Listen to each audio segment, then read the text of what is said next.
session. It's session number 3. Standard 9 Maths, chapter number 14, Statistics. In the previous session, we saw how unorganized data can be organized.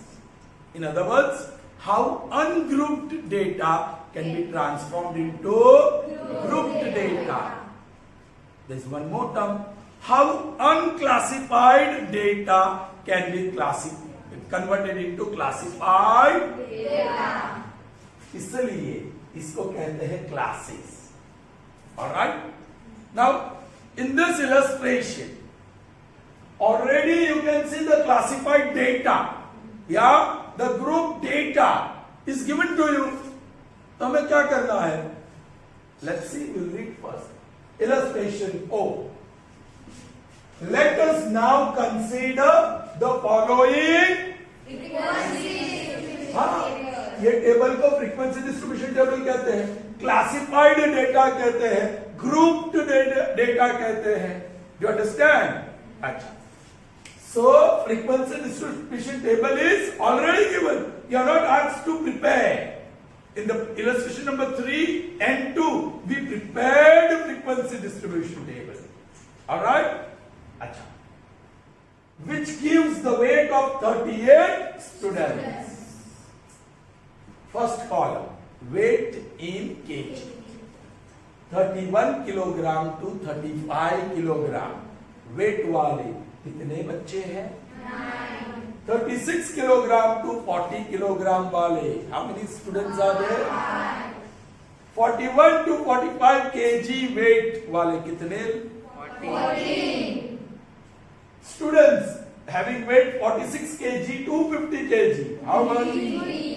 51 kg to 55 kg. 1. 56 kg to 60 kg. 2. 61 kg to 65 kg. 2. 66 kg to 70 kg. 1. 71 kg to 75 kg. 1. And how many total students? 38. That's already given, 38 students. So you may write 38, but to make sure, I'm going to make total. है ना? And yesterday you learned. ये Fi है, frequency है ना? Frequency उसका symbol Fi है. और सब प्लस करेंगे तो sign of summation and sigma Fi, and that has to be 38. 9, 14, 28, 31, 32, 34, 36, 37, 30. Also called n, number of observation. जब वो unclassified होता है तो उसमें add 38 observations you will see. N is for number of observations. This symbol is used when the data is non-classified, ungrouped. और symbol sigma Fi is used when the data is classified. ये आप जरा देख लीजिए. All right, children, please try to understand. यहाँ दो values नहीं है. ये 35 to 31 to 35 means 31, 32, 33, 34, 35. These values are included. How many values are included? 5. इसको ग्रुप बना दिया, इसका क्लास बना दिया. So इसको कहते हैं classes. Class कहते हैं. All these are classes. Class number 1. How many values are there? 5. Normally, हर एक क्लास में number of values remains the same. Normally I said, not every time. It can be different as well. Next class, that is 36 to 40. How many values it has? 36, 37, 38, 39, 40. Okay. Then the next class. 41, 45. Which are the values included? 41, 42, 43, 44, 45. Okay. And now, okay. This 31 to 35, 36 to 40, 41 to 45, they are called classes. They are called classes. Groups. They are classes. They are called classes. So next time, instead of this, They might give you class. They might give you class. ये सब class है. You understand? Or instead of this, they will say frequency. They will say frequency. Alright. So frequency is number of students and class is the weight. Alright. Is that clear? Yes. अच्छा. ये 31 to 35. It is the first class of the frequency distribution table. How many values are involved in it? 5. 5 values are there. That is called class length. वो class की लंबाई. Class length. So what is the class length of the first class? 5. What is the class length of the second class? 5. उधर भी 5 है, right? And what is the class length of third class? 5. Class length is equal to 5. the number of values involved in a particular class is called class length. It is called class length. आपकी समझ में आ रहा है? ये जो values है उसमें lowest value भी है और highest value भी है. Which is the lowest value? 21. It is called lower limit. इसको क्या कहते हैं? Lower limit. या it is also called lower boundary. क्योंकि ये दोनों बाउंड्री पे पड़ते हैं. ये upper boundary, or you can say upper limit. Upper boundary, lower boundary, या upper limit, lower limit. Are you getting me? Yes. So what is the upper limit of this class? What is the lower limit of this class? What is the lower boundary of this class? What is the upper boundary of this class? What is the upper limit of this class? What is the lower limit of this class? 21. इससे आसान कोई चीज हो नहीं सकती है, right? So see what we are doing here. We are getting acquainted with different terms associated with frequency distribution. जो classified data है उसके साथ जुड़े हुए कुछ शब्द को समझ रहे हैं. जैसे कि क्लास, यस, इनको क्लास कहते हैं. फ्रीक्वेंसी, इनको फ्रीक्वेंसी कहते हैं, है ना? पहली वाली कॉलम क्लास की होती है, दूसरी वाली कॉलम फ्रीक्वेंसी होती है. Number of students, number of trees, कुछ भी जो भी हो, नंबर. और यहाँ कुछ वेट्स होता है, मार्क्स होते हैं, मार्क्स का रेंज होता है. Are you getting it? इसके बाद total values involve in each class is called its class length. The smallest value in the class is called lower limit या lower boundary, and the highest value in the class is called upper limit या upper boundary. Are you getting me? चलिए, अब एक और चीज है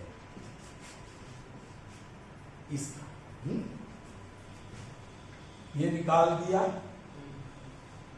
smallest value से और लार्जेस्ट वैल्यू से. निकाल के जाओ स्मॉलेस्ट वैल्यू, लार्जेस्ट वैल्यू. अब नहीं निकाल सकते, अकेला बच गया, अकेला बच गया, है ना? ये बीच में पड़ने वाला value. This value falls exactly in the center. That's why it is called central value. Central value of the class. Yeah, mid value of the class. Alright? So what is the mid value of this class? 40. Mid value. Yeah, central value.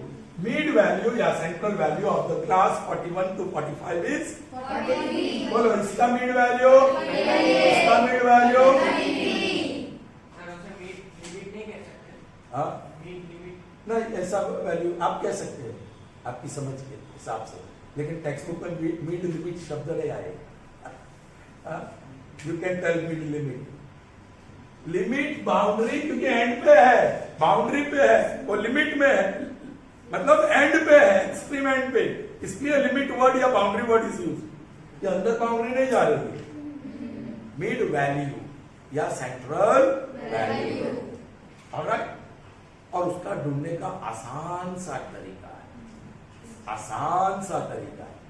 चलिए 71 to 97 बोलिए mid value 71, 72, 73, 74, 75, 76, 77, 78, 79, 80, 81, 82, 83, 84, 85, 86, 87, 88, 89, 90, 91, 92, 93, 94, 95, 96, 97.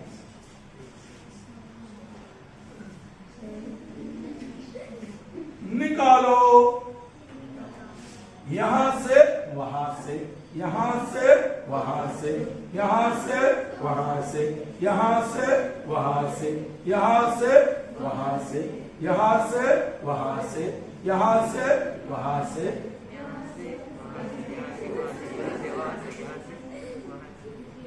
अरे मत गया। So what is the central value? 84. What is the central value? Mid value? 84. 7 divided to 97. Sir आप तो काली मजदूरी करवाते हैं, ये नहीं चलेगा, ऐसे कौन ढूंढता है ना? तो कोई तरीका होना चाहिए आसान सा। अरे बड़ा आसान सा तरीका है, ये lower limit 31, upper limit 35, add करो उसका average, that is 66 upon 2 and that is 33. मिला के नहीं, ये lower limit 36, upper limit 40 divide by 2, उसका average 76 divide by 2 that is 38. मिला के नहीं, इसको भी कर दो ना सर, ये काली मजदूरी क्यों करना है? सो दैट इज 8, 16 upon 2, 16 8 ज़ाने 4 ज़ा 84. मिला के नहीं? So that's how you got the formula to find mid value, central value. Lower limit plus upper limit divided by 2. Divided by 2. The average of upper limit and lower limit is the central value. Limit नहीं गौचू, देख सबको गलती करवा रहा है। चलो, children, आप बोलेंगे सर ये तो बीच में आया अकेला, लेकिन यहां 36 होता तो एक और ऑब्जर्वेशन होता, तो ये निकाला, ये निकाला, ये निकाला, ये निकाला, ये तो दोनों निकल जाएंगे, ये तो दोनों निकल जाएंगे, तो मिड वैल्यू कौन सी है ही नहीं, नहीं, उसी दो के बीच जो आता है एंड दैट इज 33.5, 33 पॉइंट, दोनों के बीच एग्जैक्टली जो वैल्यू आती है हमारे फॉर्मूला वही लगेगी। क्या है? 31 plus 6 divide by 2 that is 67 divide by 2, divide कर लीजिए, 2 3 जा 6 0, 2 3 जा 6 1.0, 2 5 जा 10, 33.5। सो बीच में अकेला बचता है या नहीं बचता है? हमारे पास सीधी सी फॉर्मूला है, स्ट्रेट फॉरवर्ड फॉर्मूला है to find the central, to find the central value. अच्छा, have you understood whatever I explain so far? Now observe one thing, 31 to 35 किसी का भी वेट, ऐसे कोई राउंड फिगर में वेट नहीं आने वाला है, हमने बोल दिया 31, 32, 33, 34, 35, क्या किसी का वेट 32.5 नहीं होगा? किसी का वेट 33.6 kg नहीं होगा? तो वो सब रियल नंबर्स है, लेकिन ये जो टेबल बनाया गया है ना, वो राउंड फिगर ले गया, like her weight is 41.2 kg, तो राउंड कर दिया 41, है ना? इसका वेट 37.8 kg, तो 38 kg बना दिया, राउंड फिगर कर दिया, लेकिन हर टाइम ऐसा कर सकते नहीं, sometimes we need the exact value, okay? तो यहां रियल नंबर भी आ सकता है ना? जब रियल नंबर्स होते हैं ना, तो ऐसा ब्रेक नहीं चाहिए हमें। ये 35 सर कंटिन्यू तो है, 36 नहीं, 35 और 36 के बीच 35.1, 35.6, 35. बहुत सारे रियल नंबर्स है। वो कहां गए? वो कहां गए? Where are they? तब हमको यहां 35 लिखना पड़ेगा। दोनों जगह पे 35 कंटिन्यूटी बना लेते लिए। लेकिन दोनों जगह पे 35, हाँ, यहां आपको 40 करना पड़ेगा और ये वैल्यू यहां नहीं है, जो लोअर लिमिट है वही वैल्यू देना। 35 हुआ तो यहां नहीं आएगा, वो यहां आएगा। हाँ, 35, 34.9, 34.999 वो सब यहां आएगा। 35 यहां, 35.1, 40 यहां नहीं आएगा, 40 यहां आएगा। अब यहां कंटिन्यूटी है ना, 35, 35, 40, 40, तो इसको कहते हैं कंटिन्यूअस फ्रीक्वेंसी डिस्ट्रीब्यूशन। इसको कहते हैं continuous frequency distribution. And you will find normally you will find continuous frequency distribution when we talk about real numbers. When real numbers are involved, weight of a person, it's a real number. It's not going to be whole numbers like 5, 10, 20. ऐसा नहीं होगा। Are you getting me? तो जब real numbers की बात आती है तो we will have to prepare continuous frequency distribution. अभी उसकी चिंता मत करो आप। ओके, वो बनाने को नहीं मिलेगा, मतलब that I think you are going to learn in 10th standard. Alright? लेकिन सर हमारा तो ऐसा नहीं था, या 35 था या 36 था या 40 था या 41 था, तो मतलब 35 और 36 के बीच ब्रेक मिल गया। तो ये टेबल को क्या कहते हैं? इसको कंटिन्यूअस कहते हैं। तो इसको क्या कहते हैं? इसको कंटिन्यूअस की जगह पे डिस्क्रीट कहते हैं। डिस्क्रीट એટલે બ્રેક વાળો, continuous એટલે without break, and discrete is a term which means there is a break. All right? Okay. So this table that you see is called discrete frequency distribution. So that was illustration number 4. A frequency distribution table was given and we got acquainted with certain terms associated with grouped data, associated with classified data, associated with frequency distribution table. Last term को पहले बोलेंगे, whether the frequency distribution is continuous or discrete. आप identify कर लीजिए। Then the first column is of classes. The second column is of frequency. That frequency shows the number. आप frequency को total करेंगे तो sigma F I, that is nothing but all observations in ungrouped data, number of observations. Then you learn lower boundary या lower limit, upper boundary and alright, and then क्या that's central value या mid value. You saw central value या mid value. Children, what type of frequency distribution is this? Discrete. What type of frequency distribution is this? Discrete. Discrete. You can transform into continuous. You can convert discrete distribution table into Continuous. और यहां हमें करना चाहिए, यहां हमें करना चाहिए, क्योंकि we are talking about weight of persons, weight of students, जो भी हो, weight की बात कर रहे हैं. वेट राउंड फिगर नहीं होते. तो let's see how to transform discrete frequency distribution table into Continuous. बड़ा आसान है, बड़ा आसान है.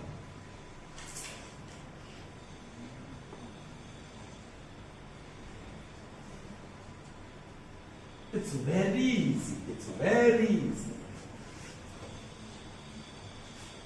मैं बोलूंगा क्लास और यहां फ्रीक्वेंसी, फ्रीक्वेंसी का सिंबल एफ, क्लास का कोई सिंबल नहीं है. क्लास में सिंगल हो तो एक्सआई कहेंगे. What is the lower limit? 0.5 निकाल दो उसमें से, तो 30.5. 30.5. What is the upper limit? 35. उसमें 0.5 ऐड करो.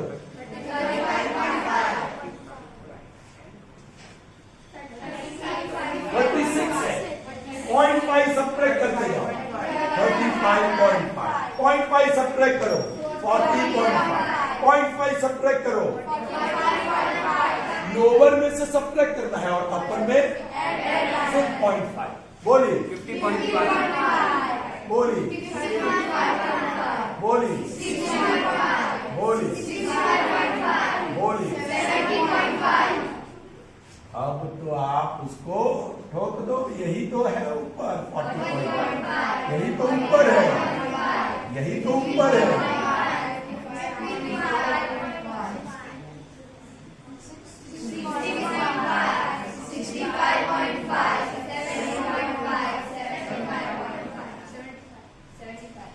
और फ्रीक्वेंसी तो सेम 9, 5, 14, 3, 1, 2, 2, 1.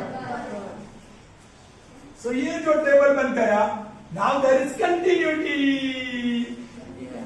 देखो 35.5 तक क्या, फिर कंटिन्यू हुआ, but this value यहाँ नहीं है, वो यहाँ है. So this is how discrete frequency table can be converted into. और ये एग्जांपल पे हमें करना ही चाहिए क्योंकि ये वेट है. Weight can be any real number. अगर कोई भी रियल नंबर है तो आ भी जाएगा. अगर 45.9 kg कैसे तो क्या आंसर 45.9 क्या 20.750 kg. 20.750 kg है ही नहीं. कोई बच्चे का वेट होगा ही नहीं, इसलिए डेटा में इंफॉर्मेशन में है ही नहीं. Are you getting me? चलो 49.700 kg. 49.7 इसके पीछे है ना. 60.495 kg ये इसके पहले आएगा है ना. 0.5 ये तो 500 है, समझ लो. 0.0500 है, उससे कम है तो इसमें आएगा. तो कोई भी वेट हो, अब it can be included here. You understand? Yes. उसकी बहुत चिंता करने की जरूरत नहीं है. You just should know how discrete frequency distribution can be converted into. Sir ये 0.5 सब्ट्रैक्ट किया, कहीं पे 0.5. अब ये 31 को लोअर लिमिट बोलते हैं, 35 को अपर लिमिट बोलते हैं. तो ये 30.5 को क्या बोलते हैं? वो कुछ नया लेके आए आप लोग. ये डिस्क्रीट फ्रीक्वेंसी डिस्ट्रीब्यूशन है. ये डिस्क्रीट में lower limit upper limit, lower limit अपर लिमिट या लोअर बाउंड्री अपर बाउंड्री. तो ये क्या है? इसको लोअर लिमिट अपर लिमिट नहीं कह सकते. इसको कहा जाता है लोअर लिमिट पॉइंट. पॉइंट वाला आया लोअर लिमिट. और इसको कहा जाता है upper limit. What is the upper limit point of this class? 55. And lower limit point? 55. यहां से पूछता what is upper limit? 65. But what is upper limit point? 60.5. Upper limit point. 65. What is lower limit of this class? 50.5. Lower limit भी बोला मैंने. Lower limit भी क्या है? Lower boundary बोला. Lower limit, lower boundary 51. लेकिन lower boundary point 0.5 सब्ट्रैक्ट करो. Sir ये सब्ट्रैक्ट किया, ऐड किया, ये क्यों? एक्चुअली उसकी फॉर्मूला है.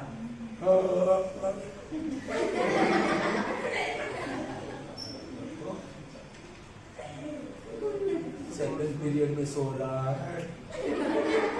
Now sit please please please. ये उसकी भी फॉर्मूला है चिल्ड्रन, उसकी भी फॉर्मूला है, लेकिन बहुत लंबा लंबा लिखना पड़ता है. चलिए इसी का लोअर लिमिट पॉइंट ढूंढेंगे, वो भी एवरेज ही है, मतलब दो values divide by 2। Lower limit point ले रहे हैं, तो lower limit of same class, lower limit of same plus, मैंने बोला बहुत लंबी फॉर्मूला है, lower limit of same class. अब लोअर लिमिट आ गया, अब चाहिए upper limit of previous class, पहले वाला क्लास, प्रीवियस या प्रीसीडिंग क्लास, प्रीवियस क्लास या, तो बताइए lower limit point of 51 to 55 class का lower limit of same class 51, upper limit of the preceding class 50 divided by 2, so 101 divided by 50 अगला previous class, उसके अगले वाला क्लास, ये तो सेंट्रल वैल्यू मिल जाएगी, upper class 50, now 101 divided by 2, 2 5 are 10, 0 bring down 1, correct. नीचे लाया तो डिवाइड नहीं हो रहा है, तो डिवाइड तो करना ही पड़ेगा, 2 zeros are 0, अब कुछ नहीं है, अब 0.05 मिलाना 50.5, ये क्लास 51 to 55 का lower limit point, lower limit point ऐसे आया, एंड लोअर लिमिट पॉइंट का डिस्कवरी क्यों किया, तो convert discrete frequency distribution into, are you getting me? अब if you have to find the upper limit point, तो upper limit पहले आएगा, upper limit of the same, लेकिन लोअर लिमिट ऑफ प्रीवियस नहीं, नेक्स्ट क्लास। आप 50 to 55 का अपर limit point ढूंढने जा रहे हैं, तो upper limit of that class 55 plus lower limit of the next class 56, that gives you 111, so here it will be 111, 5 are 10, 1 बचा, इस बार को 5 are again 10, 1 बचा, कुछ भी नहीं है लाने के लिए 0, so 55 that is 55.5. Did you understand? Yes. So in this session we learned many terms associated with frequency distribution. Number 1, the frequency distribution can be either discrete frequency distribution table or continuous frequency distribution, right? And if it is a discrete frequency distribution table, you can convert into Continuous frequency table. but lower boundary and upper boundary gets transformed into lower boundary point and upper boundary point. First column class, the second column Frequency. correct. Yes. The total values in a class, Class length. the minimum value in a class, lower limit, lower boundary, the maximum value in the class,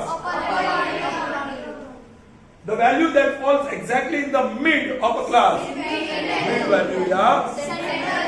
I hope you have understood that well. Yes. That's all for today's session. See you in the next session.